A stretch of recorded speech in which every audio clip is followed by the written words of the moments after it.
किस लिए यूज करते हैं? एडवाइस के लिए करते हैं। हम लोग किसी को एडवाइस देते हैं तो हम लोग शुड कहकर बात कर देते हैं। जैसे सपोज कीजिएगा आप मुझे एडवाइस देते हैं, सर आपको समय पर आना चाहिए, आप मुझे डायरेक्ट कह देते हैं you should come on time. Advice दे रहे हैं कि आपको ये काम करना चाहिए सर। आप मुझे कह रहे हैं सर आपको पढ़ाना चाहिए, यू शुड टीच। सर आपको बाइक धीरे चलानी चाहिए, यू शुड ड्राइव या राइड बाइक कॉशियसली, हाँ जी, या स्लोली, कुछ भी कह सकते हैं आप। तो आप जो एडवाइस दे रहे हैं वो आप एडवाइस किस टाइम के लिए दे रहे हैं? वो एडवाइस आप मुझे अभी के लिए भी कह रहे हैं, मतलब प्रेजेंट के लिए भी कह रहे हैं, और ये एडवाइस आप मुझे ये भी सोच कर कह रहे हैं कि मैं आने वाले टाइम में भी फॉलो करूं। यानी कि जो सलाह देते हैं हम लोग, मैं अगर आपको कहता हूं यू शुड स्टडी, तो आपको अभी के लिए भी कह रहा हूं आपको पढ़ना चाहिए, और आने वाले टाइम के लिए भी कह रहा हूं कि आपको पढ़ना चाहिए। अंडरस्टूड है? जब किसी को एडवाइस दी जाती है तो शुड के साथ दी जाती है। तो should means to give advice to someone. आप किसी को एडवाइस देने के लिए शुड करते हैं। अब क्या होता है कि अगर आप वो बात ऐसे कुछ करना चाहें कि आप उस मोमेंट पे, उस क्षण में, उस पल में आप किसी को वो काम करते हुए देखना चाहें, तो उस एडवाइस के साथ हम लोग बी लगा देते हैं।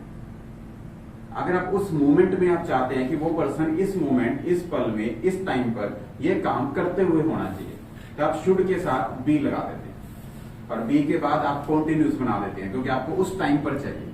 यानी कि आप जो वर्ब लगाते हैं, जो एक्शन लगाते हैं, उसमें आईएनजी लगा देते हैं। यानी कि बेसिकली आप इस स्ट्रक्चर को कुछ ऐसा बनाना चाहेंगे, should be action plus ING. अब ये उस मोमेंट की एडवाइस है, उस पल की बात है। हम ये नहीं कह रहे हैं कि बाद में करे या ना करे, डजंट मैटर, लेकिन उस टाइम पर तो करते हुए होना चाहिए। ठीक है, मैं बाइक चला रहा था, मेरे पीछे कोई पर्सन बैठा हुआ था, मैंने हेलमेट नहीं पहना, आगे से पुलिस मिली, उन्होंने चलाने के लिए बोला, तो मेरे दोस्त ने मुझे कहा तुझे इस समय हेलमेट मतलब पहनना चाहिए, मतलब इस समय ही होना चाहिए, तेरे पास पहनना चाहिए नॉर्मल। वो तो मैं किसी को भी कह देता हूँ यू शुड वियर हेलमेट। आप किसी को कहते हैं यू शुड वियर हेलमेट, आपने नहीं भी पहना हुआ, मैं आपको वैसे भी बोलूंगा यू शुड वियर हेलमेट, लेकिन उस मोमेंट की बात हो रही है, उस मोमेंट पर तो मुझे पहने हुए होना चाहिए।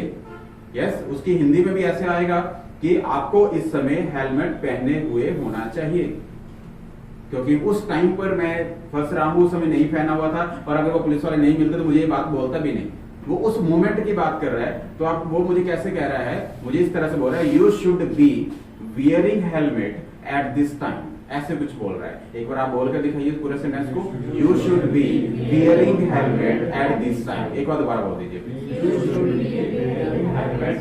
हाँ जी। अब देखिए, हमें इंग्लिश बोलना सीखते हैं हम लोग। मैं आपको नॉर्मल बोलता हूँ यू शुड स्पीक इंग्लिश, आपको बोलनी चाहिए। ये एडवाइस किसी को भी बोल सकते हैं हम, यू शुड स्पीक इंग्लिश, आपको इंग्लिश बोलनी चाहिए। अब अगर बात आ जाती है कि आप कहीं ऐसी जगह पर खड़े हैं, आप इंटरव्यूज में खड़े हैं, तो आपको वो ये पर्सन कोई नहीं बोलेगा यू शुड स्पीक इंग्लिश, आपको इंग्लिश बोलनी चाहिए। आपको उस मोमेंट पे तो वो काम करते हुए होना चाहिए। आप इंटरव्यू चल रहा है आपका, किसी भी आईएलटीएस या इमिग्रेशन या कहीं पर भी आपका इंटरव्यू चल रहा है, तो वो इंटरव्यू में आपको इंग्लिश बोलते हुए होना चाहिए। तो आप कैसे बोलेंगे उसको? यू शुड बी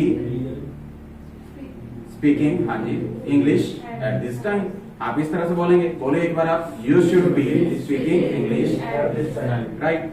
अब भविष्यवाणी हुई कि बरसात होगी। अब जैसे ही हुई कि भविष्यवाणी आज बरसात होगी, मान लीजिए उन्होंने 10 o'clock का टाइम दिया कि इस दिन बरसात होगी, 10 o'clock हो चुके हैं, अब 10 बजे मुझे क्या लगना चाहिए? भविष्यवाणी के हिसाब से इस समय होनी चाहिए ना, इस समय होनी चाहिए, इस मोमेंट पे होते हुए होनी चाहिए, क्योंकि उन्होंने कहा था अकॉर्डिंग टू फोरकास्ट। बोले एक बार सभी आप, इट शुड बी, हाँ, इट शुड बी क्या? Raining at this time, it should be raining at this time, यानी कि इस टाइम पे बरसात होते हुए होनी चाहिए। अनुमान के जो लगा रहे हैं ना, देखिए फोरकास्ट इस वजह से कहा, एक अनुमान हम लगाते हैं जिसे प्रेडिक्शन बोलते हैं, दिस इज आवर प्रेडिक्शन। अगर मैं कोई चीज अनुमान लगाता हूं तो मेरी प्रेडिक्शन है, बट साइंटिस्ट जो अनुमान लगाते हैं वो फोरकास्ट है।